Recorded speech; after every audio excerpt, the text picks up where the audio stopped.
پیغمبر خدا صلی اللہ علیہ وسلم انہوں نے فرمایا کہ جو شخص اپنی زبان کی حفاظت کرتا ہے، اپنی زبان کی نگہداری کرتا ہے، وہ پورے قرآن پہ عمل کرتا ہے۔ زبان کی نگہداری کرنا مساوی ہے قرآن پہ عمل کرنے کے۔ زبان کی اس طرح سے نگہداری کریں کہ اس پہ خیر کے سوا کوئی اور بات زبان پہ جاری نہ ہو۔ ایک عرب ہے، شخص عرب آتا ہے پیغمبر خدا صلی اللہ علیہ وسلم اور ان کی خدمت میں آ کر عرض کرتا ہے کہ اے اللہ کے رسول، ایسا عمل مجھے بتا دے کہ میں جنت میں جا سکوں، کوئی ایسا عمل بتا دو کہ میں جنت میں جا سکوں۔ ہم بھی کبھی چاہتے ہیں کہ کوئی ایسا شارٹ کٹ راستہ ملے کہ ہم جائیں جنت میں۔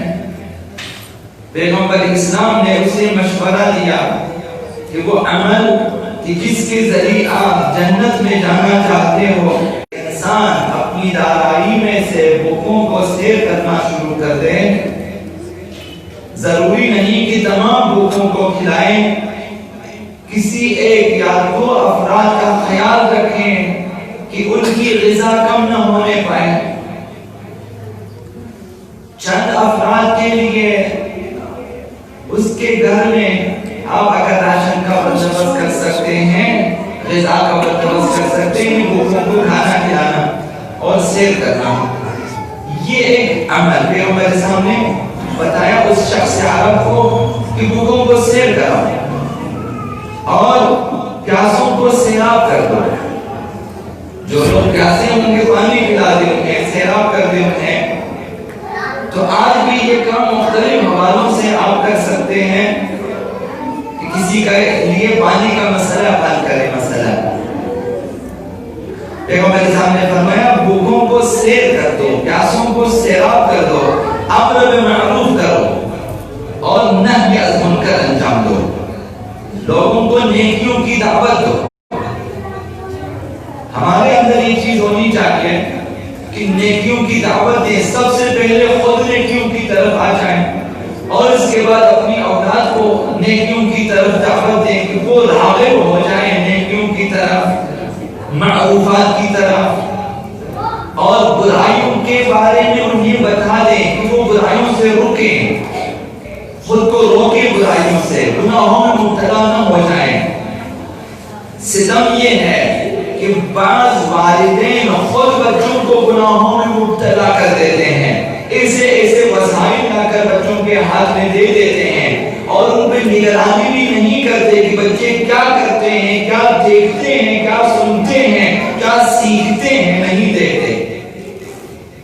تو امر بالمعروف اور نہی عن المنکر پہلے اپنی ذات سے اور اس کے بعد اپنی اولاد، پھر اپنے خاندان، پھر اپنے محلے والے، پھر شہر والے، پھر باقی جو اصناف خلق ہیں ان کی بابت امر بالمعروف نہی عن المنکر۔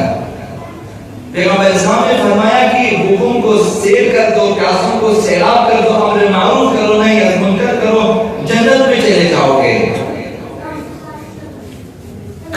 تو پیغمبر اسلام اس کے بعد فرمایا اگر یہ کام نہیں کر سکتے، زبان کی نگہداری کی قیمت، یہ جو پیغمبر اسلام کا جملہ امام باقر صاحب کے حوالے سے نقل ہوا کہ پیغمبر اسلام نے فرمایا جو شخص اپنی زبان کی نگہداری کرتا ہے، اس زبان کو محفوظ رکھتا ہے، اس زبان پہ غلط باتیں آنے نہیں دیتا، اس زبان کو کسی کے خلاف استعمال ہونے نہیں دیتا، زبان کی حفاظت، اس زبان پہ خدا کی نافرمانی ہونے نہیں دیتا، اس زبان سے معصیت ہونے نہیں دیتا، گناہ کی باتیں اس زبان پہ آنے نہیں دیتا۔ اس کی قیمت پیغمبر اسلام نے اسے 4 کام بتا دیے، بہت بڑے بڑے کام ہیں، بھوکوں کو کھانا کھلانا، پیاسوں کو سیراب کرنا اور نیکیوں کا حکم دینا، برائیوں سے روکنا۔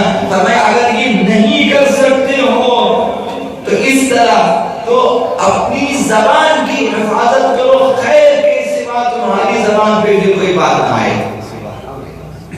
فرمایا کہ اس طرح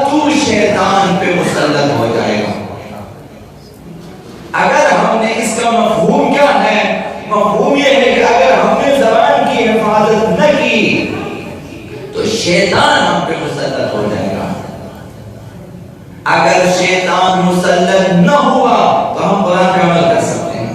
اگر شیطان ہم پہ مسلط ہو گیا تو پھر ہم قرآن کے برخلاف چلیں گے. تو ایک زبان کی حفاظت میں یہ حکمت ہے کہ ایک انسان اگر اپنی زبان کو گناہوں سے بچاتا ہے، تہمتوں سے بچاتا ہے، ناحق فیصلوں سے بچاتا ہے اور غیر مستند غیر یقینی احکام شرعیہ بتانے سے بچاتا ہے، اپنی زبان پہ دوسروں کی غیبت نہیں آنے دیتا، اپنی زبان کو تہمت سے بچا لیتا ہے، اپنی مختلف لا یعنی گفتگو سے بچا لیتا ہے، تو شیطان پر یہ شخص مسلط ہو جائے، شیطان مغلوب ہو جاتا ہے، شکست کھاتا ہے اور آپ کے لیے قرآن پہ عمل کرنے کی راہ ہموار ہو جاتا ہے. اگر شیطان ہمیں دھوکہ نہ دے سکے، شیطان مغلوب ہو جائے تو پھر قرآن پہ عمل کرنا آسان ہو جاتا ہے، کیونکہ دین آسان ہے. خدا تعالی دین میں آسانیاں رکھی ہیں. یہ ہے کہ نفس امارہ اور شیطان ہمیں عمل کرنے نہیں دیتا. تو یہ چوتھا جملہ تھا پیغمبر اسلام کا. حضرت لقمان نے اپنے بیٹے کو نصیحت کی کہ کسی مجلس میں اگر گیا، نصیحت ایسی چیز نہیں کہ آپ کہیں کہ لقمان نے صرف اپنے بیٹے کو نصیحت کی. یہ نصیحت ہمارے لیے چونکہ ائمہ نے نقل کیا، علماء نے نقل کیا، تو لہذا اس میں نصیحت ہمارے لیے ہے، عبرت بھی ہمارے لیے ہے. حضرت لقمان نے اپنے بیٹے سے نصیحت کی کہ اگر کسی مجلس میں گیا تو کسی کونے میں جا کر بیٹھو اور دیکھو کہ اگر وہ لوگ مفید گفتگو کرتے ہیں، بامعنی گفتگو ہے، تو پھر تو ان میں شامل ہو جاؤ. اگر دیکھو کہ وہ لوگ بےہودہ گفتگو کرتے ہیں تو اس مجلس میں شریک نہ ہونا، نکل جاؤ وہاں سے. یہ ہمارے لیے ہے، سبق ہے ہمارے لیے. اگر مفید نہیں تو داخل نہ ہونا. ایسی گفتگو کا کیا فائدہ؟ گھنٹوں بیٹھے رہتے ہیں فٹ پاتھ پہ، گھنٹوں بیٹھے رہتے ہیں دوست کے گھر میں، گھنٹوں بیٹھے ہوتے ہیں امام بارگاہوں کے دروازوں پہ، بیٹھے ہوتے ہیں مسجد کے ذہن میں، اور گفتگو ہو رہی ہے گھنٹوں کس چیز کے بارے میں؟ موبائل کے بارے میں،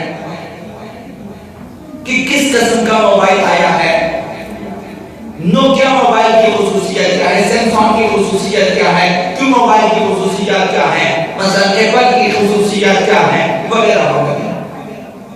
گھنٹوں بحث ہوتی ہے کہ ایسا موبائل آیا ہے، ایسی گاڑی آئی ہے اور ایسی چیزیں. لا یعنی گفتگو.